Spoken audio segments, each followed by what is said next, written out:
Police में head constable के 835 पदों पर भर्ती के लिए चल रही आवेदन प्रक्रिया समाप्त हो चुकी है। इस परीक्षा का आयोजन इसी साल सितंबर महीने में किया जा सकता है। जानिए हमारे साथ पूरी जानकारी।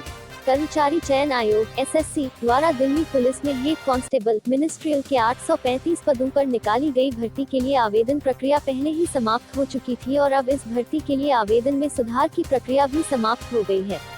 एसएससी ने इस भर्ती के लिए अभ्यर्थियों से 17 मई 2022 से 16 जून के बीच आवेदन मांगे थे और 21 जून से 25 जून तक अभ्यर्थियों को आवेदन में सुधार का मौका दिया था। इस भर्ती के जरिए दिल्ली पुलिस में हेड कांस्टेबल मेल के 503 पदों, head constable male ex serviceman के 56 पदों तथा हेड कांस्टेबल फीमेल के 276 पदों पर भर्ती की जाएगी। आयोग द्वारा जारी किए गए नोटिफिकेशन के मुताबिक इस भर्ती के लिए पहले चरण की परीक्षा (सीबीटी) इसी साल सितंबर महीने में आयोजित की जा सकती है। हालांकि इसके लिए तारीखों का ऐलान अभी तक नहीं किया गया है। अभ्यर्थियों को इसी जुड़े अपडेट्स के लिए आयोग की आधिकारिक वेबसाइट पर नजर बनाए रखनी चाहिए। वहीं अगर आप भी इस भर्ती में या एसएससी की अन्य किसी भर्ती में हिस्सा लेने जा रहे हैं तो इनकी पक्की तैयारी के लिए आप सफलता के एसएससी सर्वोत्तम बैच ज्वाइन नाउ की सहायता ले सकते हैं और इनकी कंप्लीट तैयारी कर सकते हैं। सफल होने के लिए करना होगा कितना स्कोर। हेड कांस्टेबल की इस भर्ती में चयनित होने के लिए अभ्यर्थियों को 4 चरण के टेस्ट से गुजरना होगा। इस भर्ती में हिस्सा लेने के लिए आवेदन करने वाले अभ्यर्थियों को सबसे पहले सितंबर में होने वाली सीबीटी में हिस्सा लेना होगा। नोटिफिकेशन के मुताबिक इस परीक्षा में अभ्यर्थियों से 100 अंकों के 100 प्रश्न पूछे जाएंगे।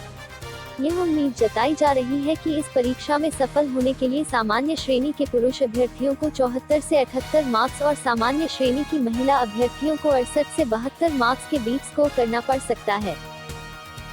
कैसे टूटेगी कट ऑफ की दीवार? इस परीक्षा के आयोजन में अभी 2 महीने से भी अधिक का समय बचा हुआ है। इस बचे हुए समय में बेहतर तरीके से की गई तैयारी अभ्यर्थियों के लिए इस परीक्षा में सफलता के रास्ते खोल सकती है। इसलिए बचे हुए दिनों में इस परीक्षा की बेहतर तैयारी के लिए कुछ टिप्स आगे दिए गए हैं। 1. समय का बेहतर प्रबंधन है जरूरी। इस परीक्षा में सफल होने के लिए यह जरूरी है कि आप अपने समय का सही ढंग से उपयोग करें। आप अपनी क्षमताओं और सभी विषयों में अपनी पकड़ को देखते हुए एक रूटीन बनाएं और उसके हिसाब से तैयारी करें। 2. प्रीवियस ईयर पेपर्स और मॉक टेस्ट से करें अभ्यास। अगर आपको इस परीक्षा में सफलता हासिल करनी है तो आप प्रीवियस ईयर पेपर्स का अभ्यास जरूर करें। साथ ही आप अभी से अधिक संख्या में मॉक टेस्ट को भी हल करने की कोशिश करें। ऐसा करने से आपको इस परीक्षा में आने वाले प्रश्नों के पैटर्न के बारे में पता चलेगा तथा आप प्रश्नों को कम समय में हल कर सकेंगे।